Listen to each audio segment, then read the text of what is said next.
Сәлем оқырман, арнама қош келдің. Арнама тіркеліп, лайк басып, мені қолдап кетіңіздер. Қолымда тұрған көк шайдың қасиеттері, пайдасы, шөлді басатыны жалпы айта кетсем, пайдасы өте мол. Ендеше видеоны соңына дейін тыңдап, арнама тіркеліп, лайктарыңызды, löпелдеріңізді басып кетіңіздер. Бұл мен үшін үлкен шабыт. Ендеше осы шайдың қасиеттерін бірге тыңдайық. Көк шайдың қасиеттері. Оның пайдасы мол. Көк шай адамды семіртпейді. Несеп бөлу мен жүрек бұлшықеттерінің қызметін күшейтеді. Қан қысымын төмендетеді. Адам жанын сергітіп, сейілтеді. Көк шай жан мен тәнді жадырататын дәрумендерге бай. Ол жүрек ауруларына, әсіресе қан тасу мен атеросклероз сырқатын емдеуге шипа.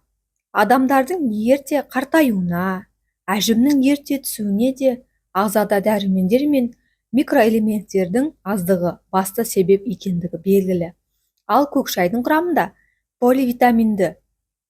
Бұл жағдайда ынталандырушы құрал ретінде емдік, профилактикалық мақсаттарда сәтті қолдануға мүмкіндік мол. Тұнба құрамында алкалоидтер мен дәрумендер болғандықтан, оның алкогольге қарсы күші де бар. Қытай, Жапон елдерінде көк шай жоғары бағаға ие. Американдық зерттеушілер көк шайдың адам терісін өліп бара жатқан клеткаларының тірілтетінін анықтады. Көк шайдың құрамында кіретін полифенол ДНК-ның өзгеруіне, рак ауруына ұшырататын радикалдармен күресуге бейім болып шықты.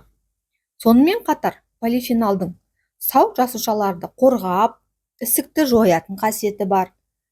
Болашақта ғалымдар көк шайдан диабет пен тері ауруларын емдейтін дәрі алмақшы. Таңертең ащы кофе ішуге үйренгенсіз бе? Оның жүрек пен бауырға зиянды екенін білесіз бе? Егер оны шипалы сусынға ауыстырғыңыз келсе, көк шайды таңдаңыз. Көк шайға бір бөлек лимон мен бір шай қасығы бал қоссаңыз, мол күш-қуат беретін сусынның дайын болғаны. Көк шай жүйке жүйесін тынықтырады. Ал кейбіреулер оны салмақ тастау үшін де ішеді.